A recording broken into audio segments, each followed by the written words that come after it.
Any questions before we get started?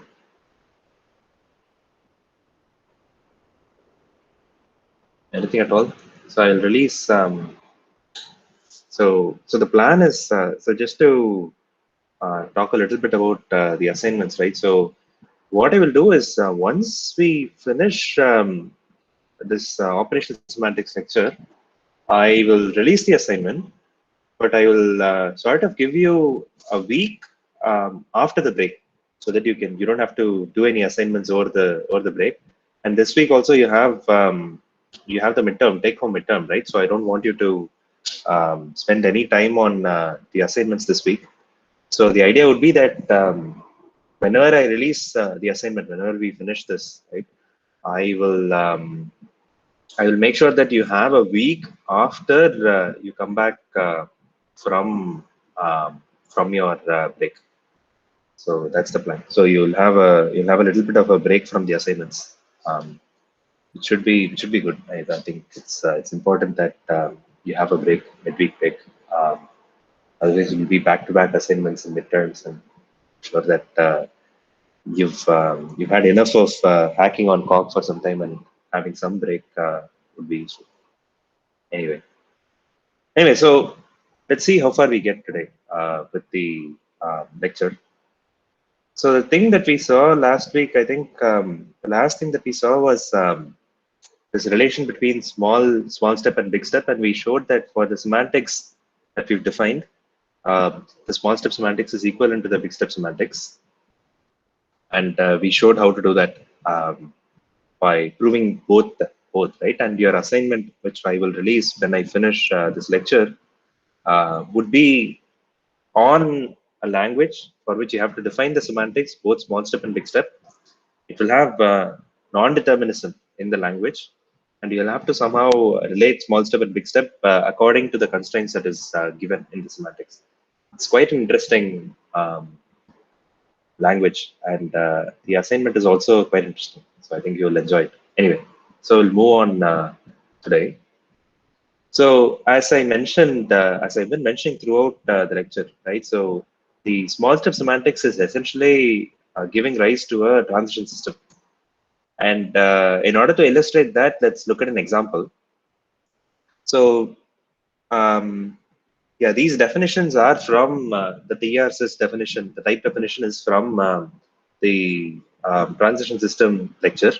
And what we are saying is that if you have a small step semantics, so what are the states in the small step semantics? For our language, it includes the valuation and the command, right? And the state itself is a pair of valuation command, right? So the initial state is the initial valuation and command that is given as part of the system, right? And how do we express the state transition? That's just the small step evaluation semantics. So you take a step in the small step semantics that is going to relate B comma C to a V comma C, and that's precisely the transition system, right? So we sort of set it up this way, so that it fits nicely with the definitions that we have. Let's use this transition system to do something interesting, right? So here is a transition system, right? A transition system includes the valuation, and in this valuation, we just have a single binding. We say that the variable A has value 1, and I have a very simple program, right? This doesn't, when it has exactly 2 commands. The first one says B is A plus 1 and C is B plus B. So B will be 2 and C will be 4 when you execute it according to the semantics that we've defined. And I have an invariant for this transition system, which says that when the second component of the state, which is the command, is a skip, by which I mean I'm saying something about the last state. When this system reaches a state where the command is a skip, which is the last state, the value of C, I'm using first and second, which are just getting the first and second components of a pair, right? The first of S is the valuation. If I look up the command C in the valuation, then the value will be 4. Right? This is quite straightforward if you sort of read through the program. Right? So initially A is 1, B is A plus 1, so B is 2, C is B plus B. So C should be 4. So this is so straightforward that you can actually make this proof go through by what is known as model checking. So we haven't seen model checking lecture. I'm skipping that as part of this course, but model checking is included in the flap book. And the idea is that you systematically explore a system, right? Something like a transition system has a notion of a state, right? And how to take a step. And there is this exploration that is possible, right? Um, of course, the states could be infinite, but there is this concept where you can always say, "Oh, I have 7 different ways to take a step from this given state. So let me do a BFS. Let me do a breadth first search, going to one state and then checking whether something is true. If not, go to the next one and so on. So you can keep expanding this outward look so that you eventually get to some reachable state where it is skipped, and then we just appear, we just look for this particular condition to be true, right? When we reach a skip, we are saying that the value of C should be 4. This is a broad concept called model checking. Model checking is essentially like a bounded verification problem, right? You have a program, you're not performing full verification. You're not saying that for all executions of this program, you have this property. What you're saying is that I will sort of explore the state space of the program, right? And I will sort of show that certain property holds. And we know that this exploration could be done.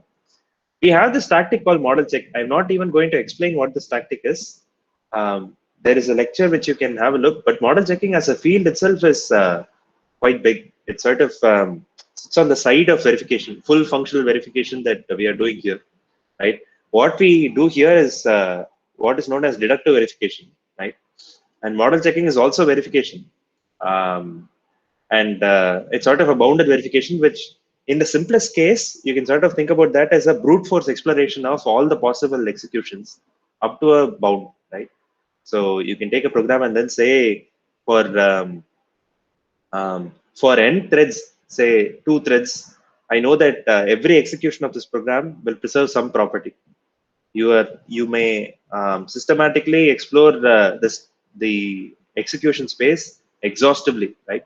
But model checking is not just exhaustive exploration. You can also combine it with symbolic execution and such, SMT solvers, whatever, right?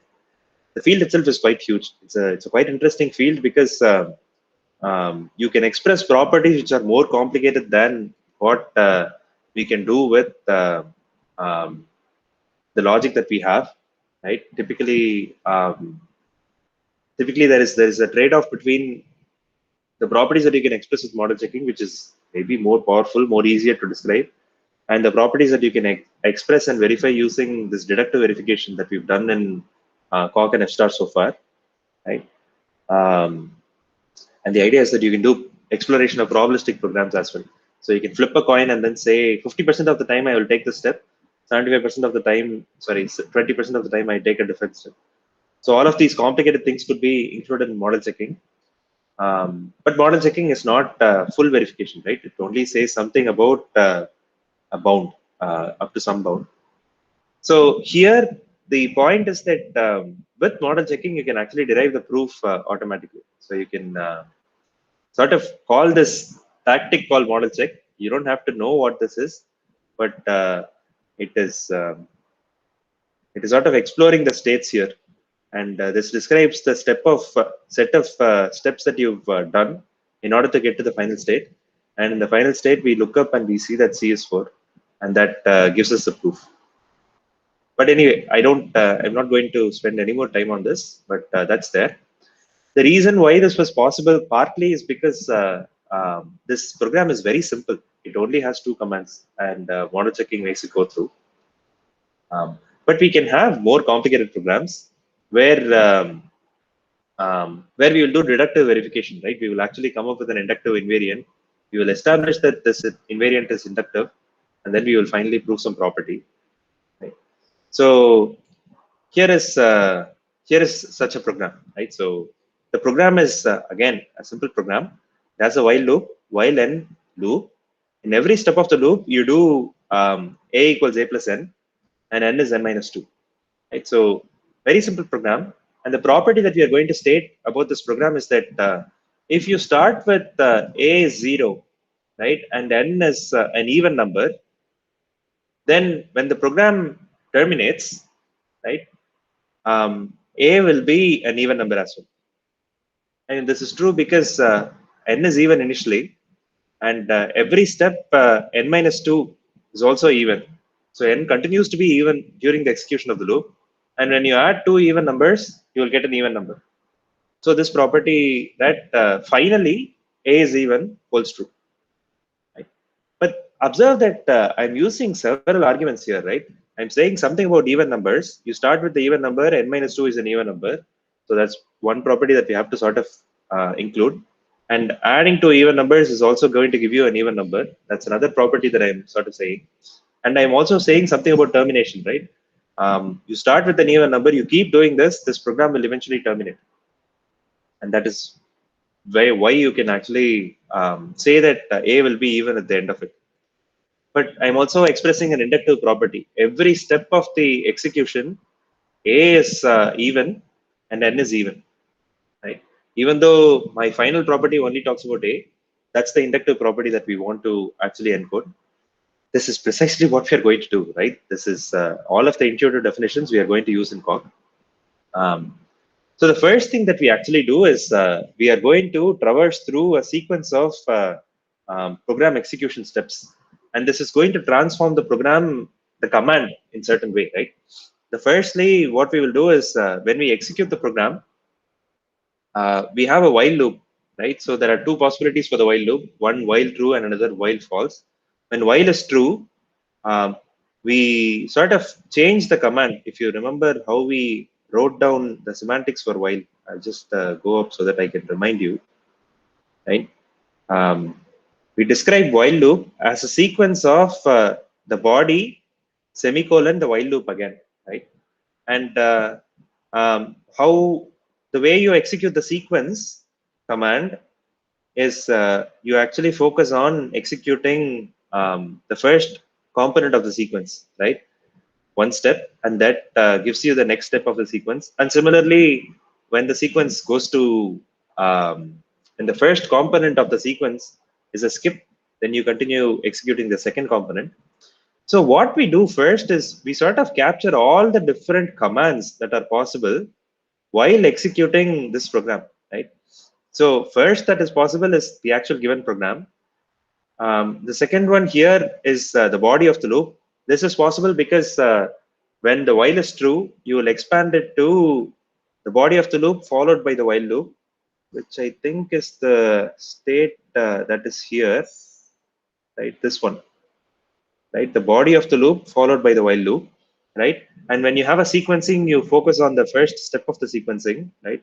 The first step is this entire step, and that's the step that we have here, right? And when you execute sequencing, the first will evaluate to a skip, right? And you will have a command which is going to look like this. And in the next step, we are going to change this command to a just a, we're going to ignore the skip, right? And this becomes just this command, right? And this is the while loop. And again, this is the one step expanded while loop. So you have a skip, the next command, and the rest of the while loop. This is precisely, if you just keep doing this, what we capture here is a set of all program commands that we can derive from starting from this program. What are all the possible commands that we can go through in order to get to the final state? And that we call all programs, and we capture that as a set, right? The set syntax in Coq. So Coq has primitive support for describing sets. We just open curly braces, things separated by commas describe a set. So each of these are individual members of the set, and all we are describing is this um, set called all programs, and we also have a skip at the end. So that's the final state, right? If I just check for what all programs is, it says that it's a set of commands, right?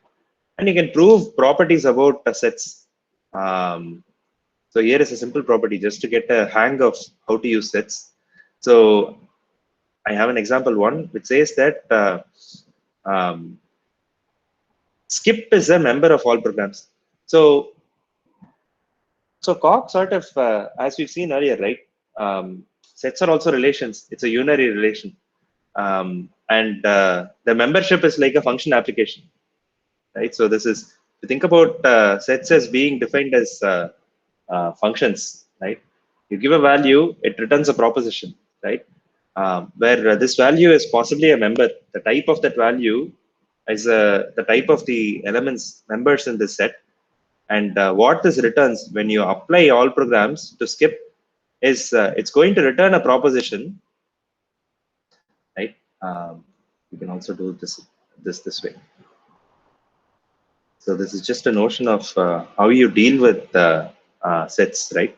What I'm writing down here is that I'm writing down a proposition, right? It says that skip is the element of all programs set, right? I'm just writing down the proposition that might be true or false. I'm going to prove that it is true, right? So the way you do that is you unfold all programs, right? This in place expands the definition because that's a definition, right? All programs is a definition. And all I do is you can do simplify. You can do simplify. And the way this thing happens is we have a skip here. One second. So we have a simplify here, right? That simplifies it. And eventually what we have is each one turns into an equality, right?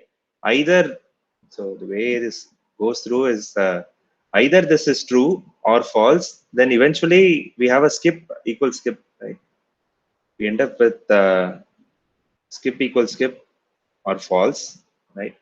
And one of these is true, right? If it has to be a member, one of these is true. You can just do equality. Equality does all of the propositional reductions. Like everything except this one is false. And because this one is true, equality makes it go through. And that's the proof, right?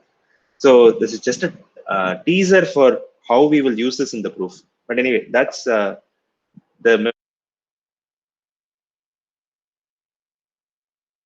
is a set, and when we write something like this, we are actually building a proposition that is set membership, right? So let's keep that in the back of the mind. It's just a taster thing. But let's get back to the property that we want to prove, right? The property that we actually wanted to prove involves reasoning about even numbers, right? It says, oh, n is initially even. If you do n minus 2, that is also even. And adding two even numbers is going to give you an even number, right? So these properties, we capture that as an inductive. So the reason why we do that is we actually want to use it in a proof, which we will eventually automate. But what I'm going to do is to describe properties about even numbers, right? Is even, is even holds on natural numbers. It's a proposition, right? How do I define this relation? 0 is an even number, right? And for all numbers n, if n is an even number, then n plus 2 is an even number. And the reason why I do this is that I can then reason backwards through this, right? Because I have n equals n minus 2, I will have something like this, and I will say, oh, this is n minus 2, so n has to also be an even. So let's use these definitions, right? These are like properties that we know obviously hold because we defined what even numbers are. Yeah, so then we can actually go ahead and prove these, right? So we know 0 is an even number. Let's prove that for all n, if n is an even number, then n minus 2 is an even number. So the way you do that is you induct on is even, right? That gives you two constructors. Then we can simplify.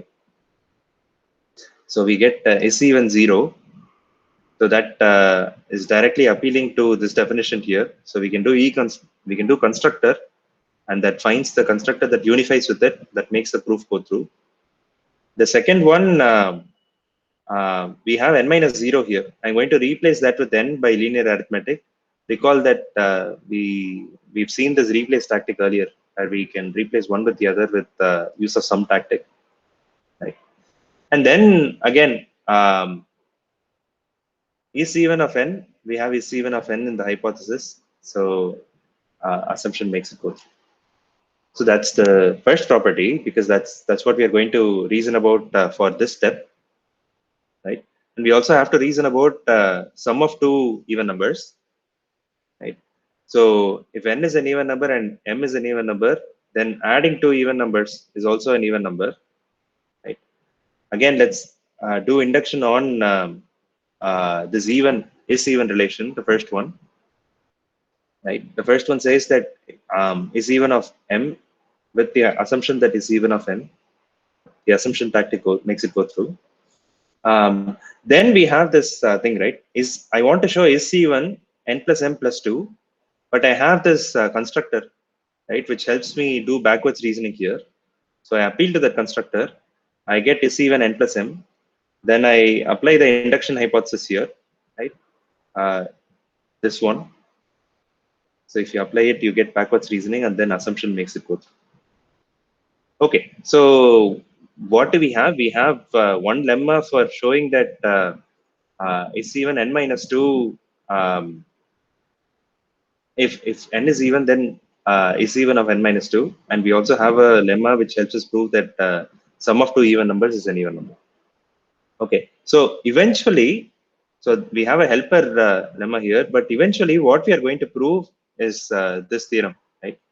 So given this program, right, which is the program that we've just seen, if you start with some n, right, some value n, and a is 0, with the condition that initially n is even, then we are going to show that this property, which says that um, in actually we are writing down that a remains even, right, during the execution. So is even of a, where if you look up on all states, right, where s is a state, there exists an a such that a is always an even number, right? So we are saying nothing about n here. We need to reason about n to establish that a happens to be even, right? So that's why we have this lemma, right? Which says more things about the program.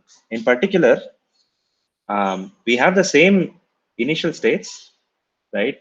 N is some n, a is 0, and the property is that n is an even number.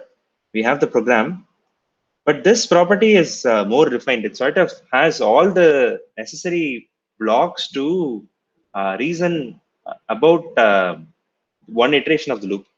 Essentially, it says for all states where the program, right, the second of S is the command, right? The command is one of these commands that we go through, right? The commands that we've defined here, one of the possible commands that we have there. There exists an n and a, right? A pair of variables n and a, such that if n is some n and a is some a, then both n and a are even, right? This is necessary because only then can we establish that a is even. And we are going to use this invariant beacon thing that we had seen in this transition system. So this is a stronger invariant than the one that we actually want to show, which is that a is even, right? But this implies that a is even. But in order to establish that a is even um, is a invariant for this transition system, we also need to have n is even. So that is what we have. So the proof itself is quite tedious. We have a automation at the end, but I'll just walk you through what you have in this proof, and you will see that a lot of these steps are sort of administrative reductions, by which I mean they're not doing anything smart. They're just applying a known tactic for a certain pattern, and they keep doing that over and over again. So the way we are going to establish this invariant is by induction. So let's first simplify. And invariant induction, as we saw in the transition system lecture, is the way by which we establish a particular invariant. So we apply invariant induction, we simplify, right? This will ask us to show that the invariant holds on the initial state, and invariance holds on in the inductive steps. So we get two subgoals. We do first order to do all the reductions. And then the first thing that we have to do is that we are saying the second of S, right? This is the initial state. And then we have S here. So as we saw in the proof for showing that skip is part of the all programs, right? At every step, what we're going to do is that we will unfold this definition and we will simplify, right? Just so that we can go ahead and show that this is in fact true, and we'll get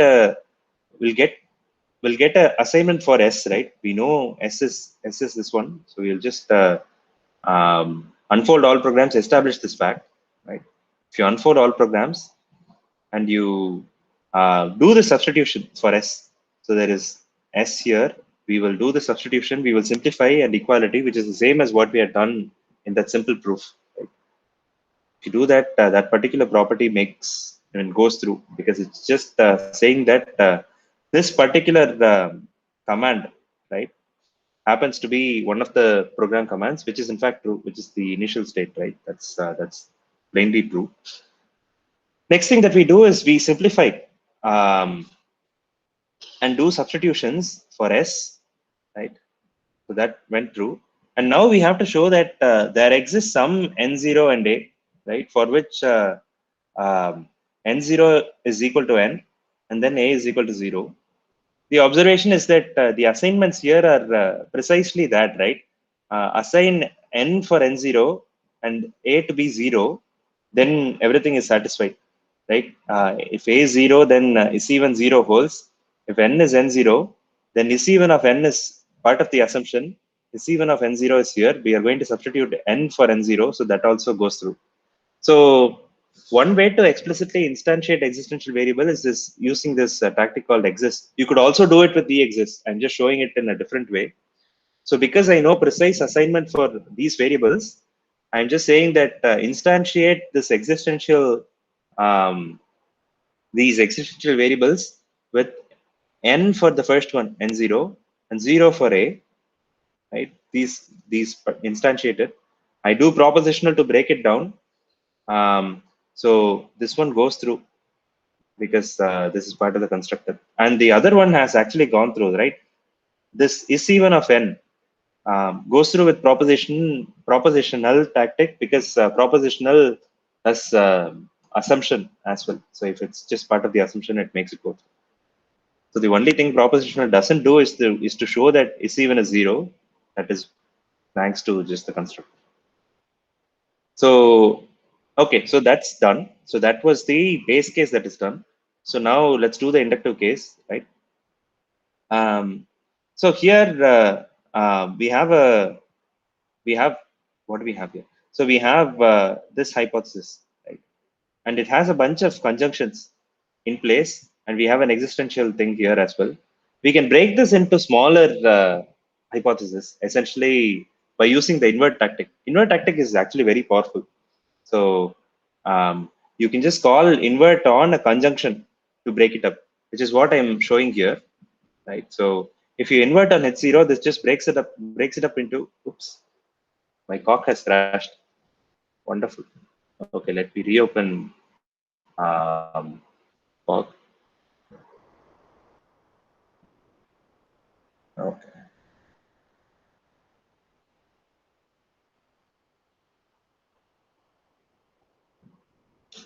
Okay.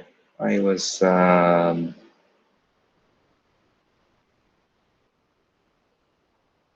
yeah, okay. So it will take a moment because it has to work through everything. So we have a lot of automation, right? Cock is actually doing a lot of work. All these blue things are it's actually um, trying to prove things by model checking and doing a lot of work.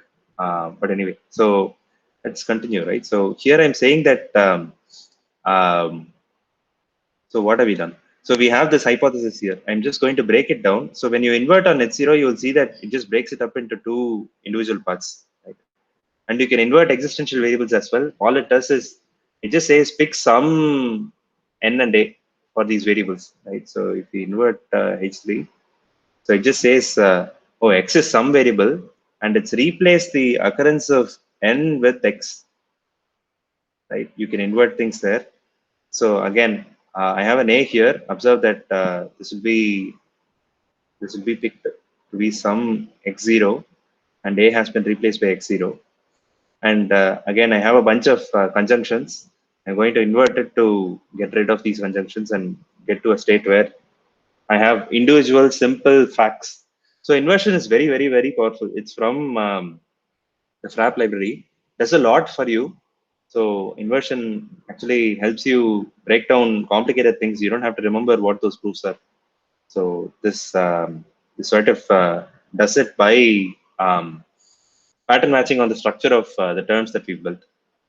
Anyway, so we've come up to this step, right?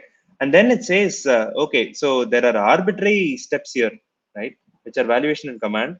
I can step from S to S prime, right? And I am going to show that S prime is part of all programs, and I'm going to relate some value in S prime, right? And the thing that I know about S is that the first of S is um, some X, right? And in the valuation in S, A is some X0. In order to proceed here, we have to sort of consider all of the possible steps that we could take, right? All of the possible assignments for S and all of the possible, essentially all of the possible for assignments for S, and then correspondingly all of the states that you can reach with S prime, assuming that N is even and so on, right? So the way you do that is because S step is an inductive, you can invert H1 as well. H1 is this term, and you simplify. This is going to produce lots and lots of sub goals, right? I'm going to do this a little bit tediously, but we can automate this. The point is that whenever you reach a step, you need to invert. Keep that in the back of the mind, right? So we get one step for each of the step functions, right? And all we do here is, like we did earlier, there is use of all programs. These are definitions. So a lot of these goals are going to be false because the step will not hold. So I'm going to unfold all programs, simplify propositional and try equality to make all the simple things go through. So I've done that.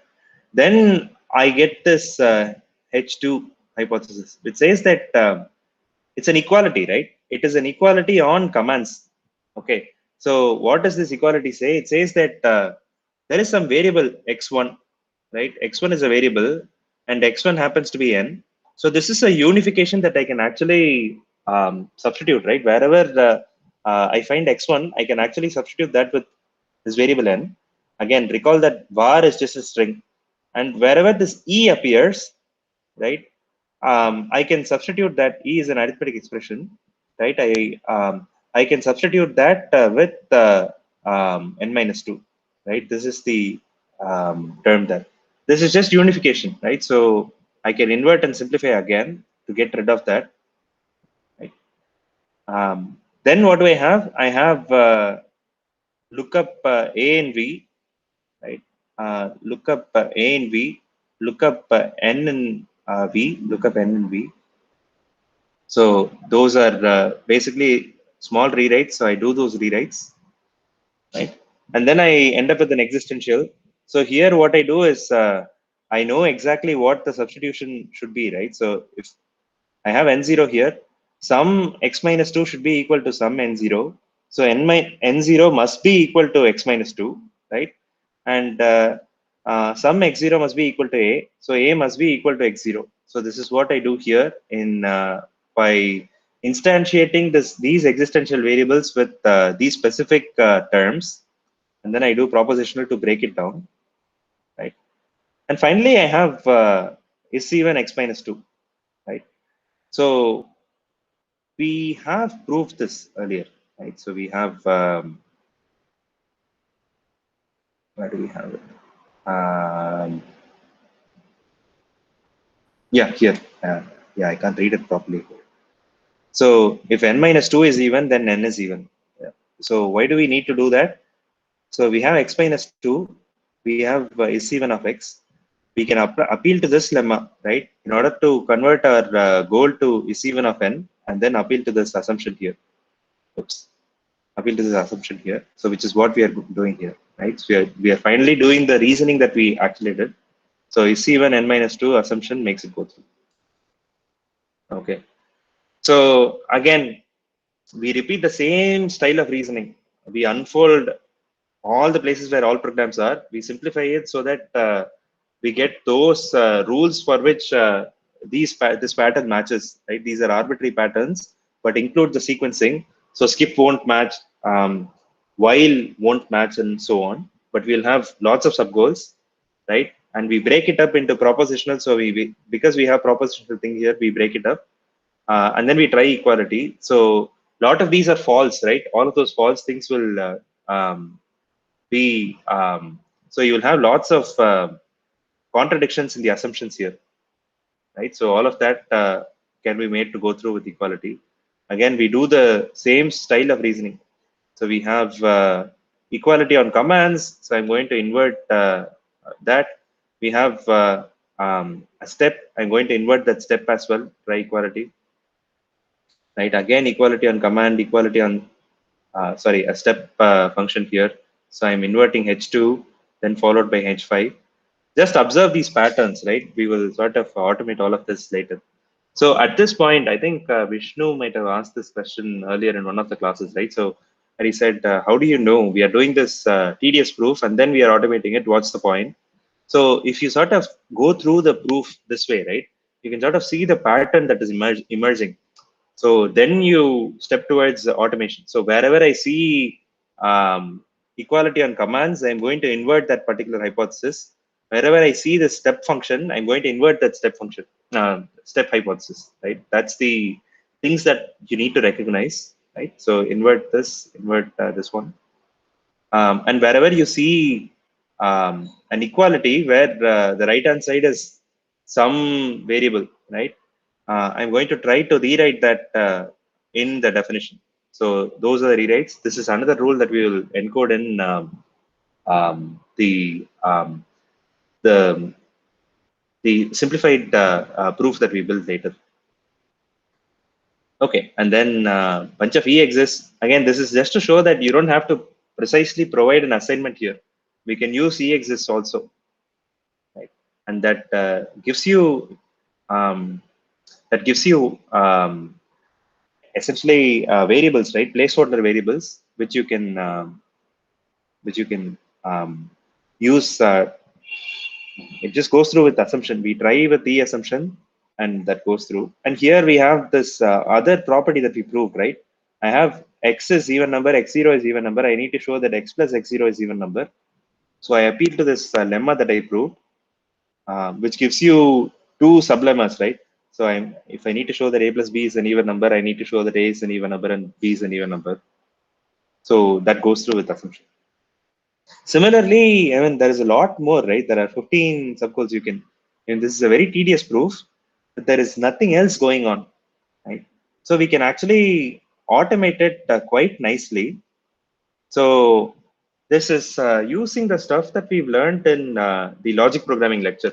So we say that use the constructors from is even as sense, and we also have two lemmas that we proved, right? Is even minus 2 and is even plus.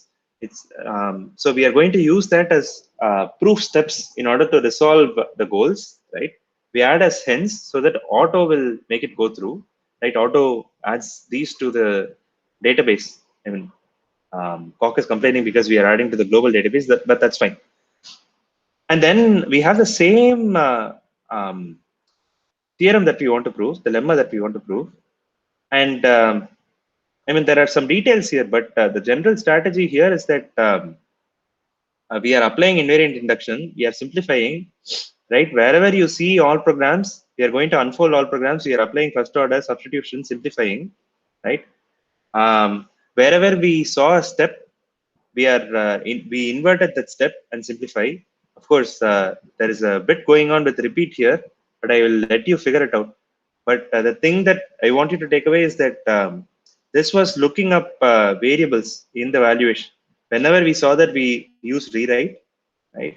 And whenever this is equality on commands, right? CMD is the type. Equality is whenever we saw say some command is equal to some other command, I've just written it this way, where the command has 3 parameters, right? This is there are 2 different styles of commands in our language. So you go and look at the constructors. These are just there are 2 styles. One is 3, another is 4, and we invert both of them. And if you end up with a step function, we also invert that. And finally, we try equality with E auto. Again, these have been come up with a bunch of experimentation, but I want you to experiment with it, see whether you can understand what is going on here. But the proof is much simpler here. So it's sort of using the things that we've learned by doing some bit of the manual proof. You see patterns and you sort of slowly build this up and make it go through. Right. So this eventually goes through. It does a large exploration, but it goes through. Anyway, so once we've proved the stronger property, right, we actually want to prove our main theorem, which is this one, which is to say that A remains even, right? And in order to prove that, what we are going to do is to apply invariant weaken. So we are going to say, excuse me, we are going to say that I will prove a stronger invariant and show that the stronger invariant implies this invariant, right? Stronger invariant is what we proved as lemma, right?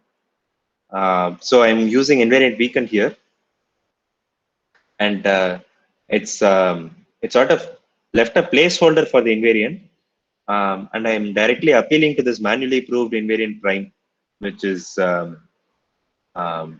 what we have here, right? Manually proved invariant prime, and this fills it up. This unifies this invariant one variable with this invariant that we've written down. So that's written down. I have other obligations that sort of easily go through, because this is just a propositional thing, right? I need to show is even of A.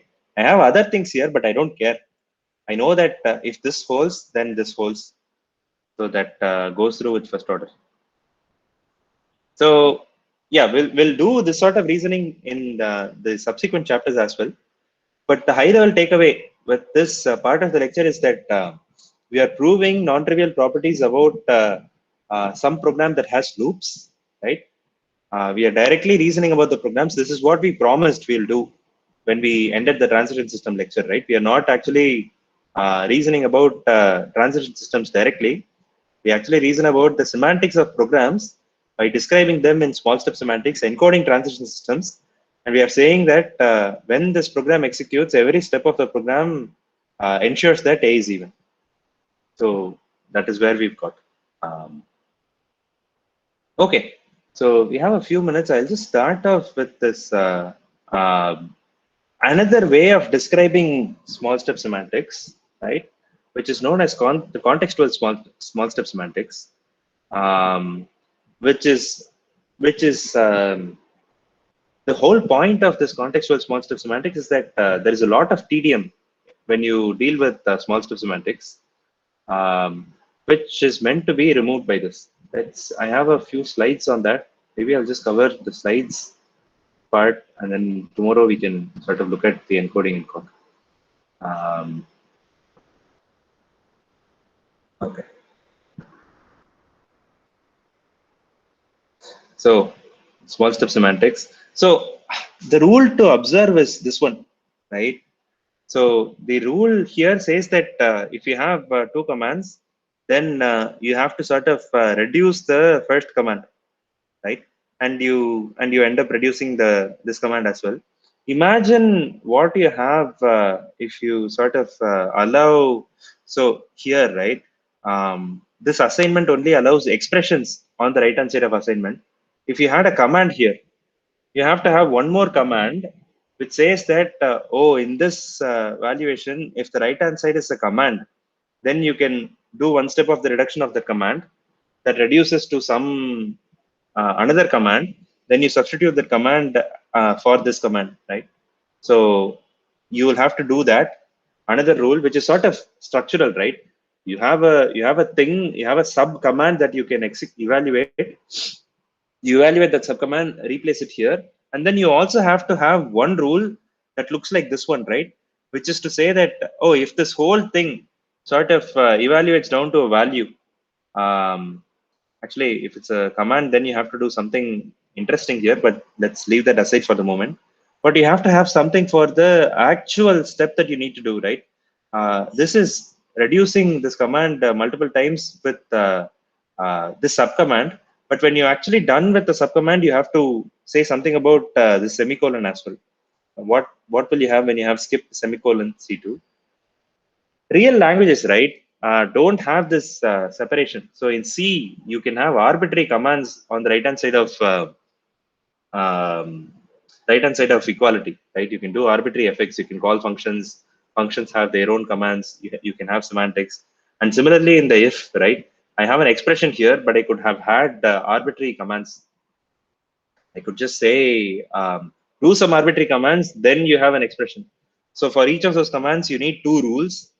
Actually, for if, you need one additional rule which has these what are known as congruent steps. Essentially, look at a subcommand, reduce the subcommand, and just plug that subcommand back in. So when you have a rich language, these sort of interesting rules and these boring rules sort of mix together, and that sort of hides what is actually the interesting steps. Here we have one boring rule and one interesting rule for skip. But if you have a rich language, then for every boring rule, right? Sorry, for you, every interesting construct, you will have equal number of boring rules, right? And so this is sort of really tedious, because you don't want to deal with the boring rules at the same level as the interesting rules. You really want them to be separate, treated separately, so that we can do interesting stuff with the interesting rules. And for boring rules, we'll do something else. We want to classify them separately, right? Um, and this is the reason why a new style of small step semantics called what we call as contextual small step semantics is defined.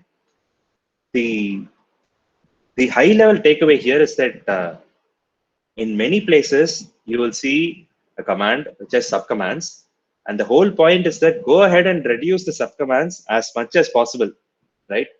And once you evaluate the subcommand fully, then you say something about the larger command, right? In our language, it is very, very, very simple. So we only have one command actually, which includes a subcommand, right? The only command which includes a subcommand is that um, is this sequencing command, right? And the way to read this definition is that we define evaluation contexts, and evaluation context is known as it's just a term, right? It's a term, right?